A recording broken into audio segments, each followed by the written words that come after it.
Is the volume okay? Okay. Hello, everyone. I'm Scott Glenner. I'm one of the two people who do the programming for TusCon, but you're not here to see me. You're here to see our guest of honor. They might be here to see you. No, I guarantee you they're not here to see me. I'm wandering around all weekend. She's a nationally best-selling author with 3 different book series and over a dozen books still in print. TusCon is very proud to introduce Juliet Blackwell.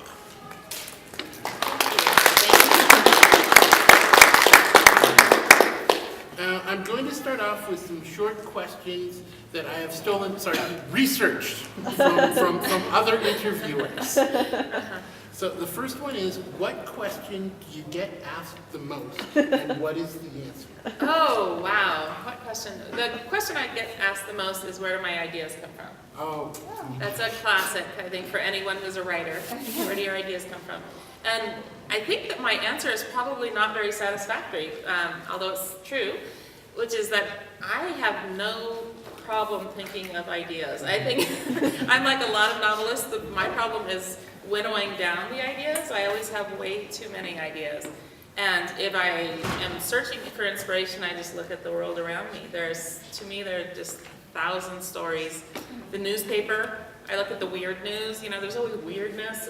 And I'm a mystery writer, so unfortunately I often look at like weird deaths and stuff. And just, weird, creepy things. And then the other answer is I look in, I'm a huge reader of mythology and that kind of stuff, and not just European mythology, I love mythology from all over the world.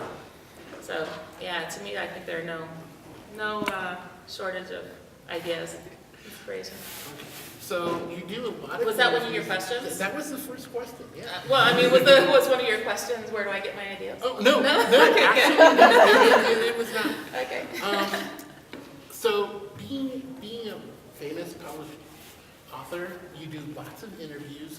What was your favorite interview, other than you? Other than you? Oh my goodness, other than you. Recently I was interviewed by the California Home and Design magazine, and they did a feature, not just on me, but on my house. And I have an old house. It's well, for the U.S. it's old. For California it's old. It was built in 1911, and it seems to be haunted, and it gives every sense of being a haunted house. So they did it as like a Halloween feature, so it was on the house, and then it was on my books as well, a little bit. So that was a fun interview because I got to, it wasn't all about me, it was about the house, and then, then it was very fun. Okay, so this is going to be one of the tougher ones. Uh-oh. Pie or cake? Oh, that's easy, cake. Easy. What websites do you visit the most? Oh, wow, websites. Well, this is going to be boring of me. I read the Guardian newspaper, and I read the New York Times, and I read San Francisco SF Gate, which is in San Francisco. So those are probably the boring ones. And then I was actually talking a little bit about this earlier in the witchcraft panel.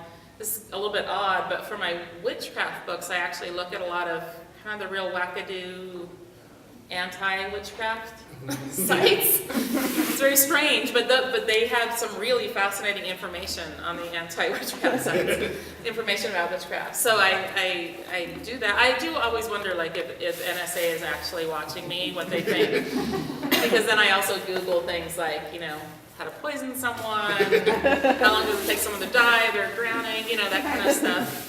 I haven't yet searched for fertilizer bomb, which I think is the one that would bring them to my door, I'm pretty sure. But yeah, so I don't know that I have one website. I think I'm all over the map on that. I do a lot of research, so I'm kind of all over the place. So when editing your work, what type of changes do you do the most? On editing, well,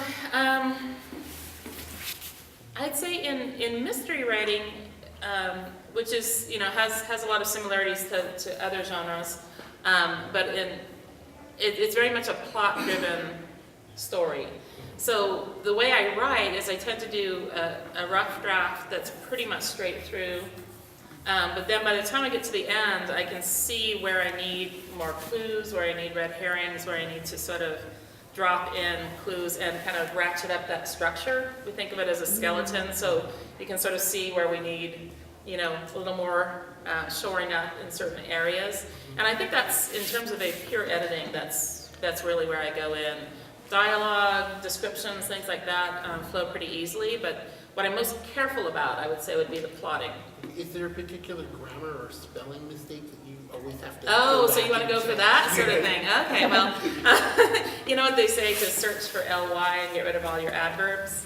I don't do that, actually. I kind of like adverbs. Adverbs are cool, and I think of the Tom Lehrer song. There you go, see? I do enjoy some of my adverbs, but I do sometimes go and search and make sure I haven't done too many of them.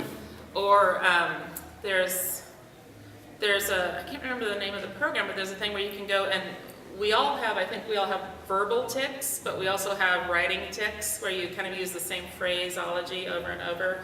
So I have a program that can go and sort of look for that. So if I'm doing it too much, it can look for combinations of words and that kind of thing. So if I'm doing it, you know, 3-4 times on a page, and it's amazing how much sometimes you'll use the same word 5 times on a page. So that sort of thing really bugs me. In terms of spelling and that kind of, in basic grammar, my mother was an editor, so I think it was hammered in from day one. You know, you will adhere. Either that or it's in the genes somewhere. That's pretty straightforward for me. Okay, so if you were a tree, what type of tree would you be? You told me you were going to ask me that. I thought you were sort of joking. Okay, so see, I didn't really think about that. I think I would be a weeping willow. Is that what you're saying? No, I hope not. Actually, maybe I'm a weeping willow. I'd rather think of myself as sort of a palm tree, you know, kind of bending. You know, they bend and they never break. I would like to think of myself that way. Probably I'm more like an oak tree. I'm all gnarled and old. Magnolia. Magnolia. Oh, that's sort of nice. How about a baobab What was that? with all the extra trunks? Yes. Oh, yeah. That's a good one. I like that. See, we'll have a group consensus on what kind of tree I am. I like that. So what type of music do you like? I'm all over the map on the music. I do enjoy classical, but I enjoy kind of, and, oh gosh, what do I most enjoy? I think I'm sort of sappy about, I like the old romantic favorites, so I actually like stuff from the 20s and 30s and 40s a lot. And that's on my, I have a, you know, the Pandora, and I do the Pandora shuffle, but it'll go everywhere from you know, Tom Waits to Edith Piaf. I love the old French stuff, and you know, who else? Tony Bennett. I love the old stuff. But then I was also, you know, I'm a child of the 70s, so I still like some of that, the like early 70s, late 60s, early 70s stuff. I like that too. My son writes rap, so I have to say that I like his rap. And he has actually introduced me to a few rap artists that I do enjoy, but I'm not huge on it. Yeah. So Watsky's from your area. Have you heard of him? No. No? Okay. He started off with Poetry Slams, Oh, cool. and he does some rapping. Really. Well, you know what, and that's how I actually developed an appreciation for rap, is once I realized that it was actually more spoken word than what I think of as music. But if it's spoken word, then it's something that's really powerful and really wonderful. Now, what is your favorite curse word? I did think about that one. Can I say that? It's like We've got video. We'll just beep. Well, I actually, when I was thinking about it, I thought my actual favorite curse words are in Spanish, because I used to always, you know, when my son was young, I tend to curse a lot. Actually, I'm a curse sort of like a sailor, used to. And then, you know, my son's young, so you can't do that. And so, and then I had to pay a quarter every time, you know. He'd say something in traffic was always a bear. So then I cursed in Spanish until he figured out that I was cursing in Spanish. And then I still had to pay my quarter. So in Spanish, it's like, you know, híjole mano. Because I like the really long ones, you know, that where you can kind of say it for a while. And then you know, este pendejillo que me, you know, like that. Enchi los huevos. That's what, you know. But in English, unfortunately, my favorite cuss word is fucking piece of shit. It's not a word, it's more a phrase. Phrase? Yeah. But then you can draw it out. One of the great things about curse words is that you can just say so many things just with inflection on the same words. That's true. Yes.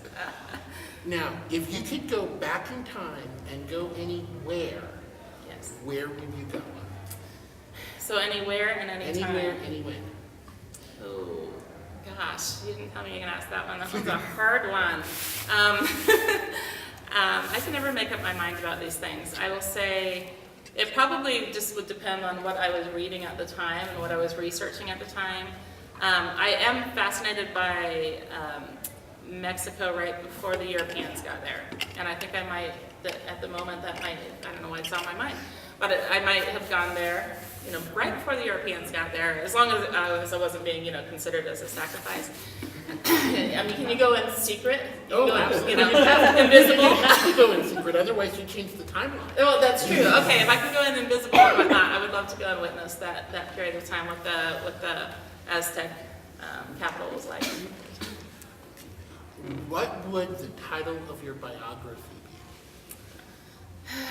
Title of my biography. Wow. That might be another little tough one. Well, it is a tough one. These are tough questions. These are really tough But questions. they're all about you. And they are about me, but that's the hardest subject. You ask me about anything else, and I could talk forever. So, I think I would steal a line from Walt Whitman. You say I contradict myself, so I contradict myself. Probably somebody's already used that one. I contradict myself. That's probably one that somebody has used. Yeah. Yeah. Okay. So tell us a little bit about what a typical day would be for you. Well, I do write full time, so I'm very lucky, and I know I'm lucky. So, and I have a beautiful old house in Oakland. It's a little ramshackle, but it was once quite beautiful. But I'm lucky because I have a lot of space. So I don't know if anyone read. There's a little essay in the beautiful book that they put together for the conference. And the essay was written by my friend Sophie Littlefield, who's a novelist as well. And it's really fun to see what someone else writes about you. She's a very good friend of mine, but she hadn't shared this with me, so I just read it in the program book. And in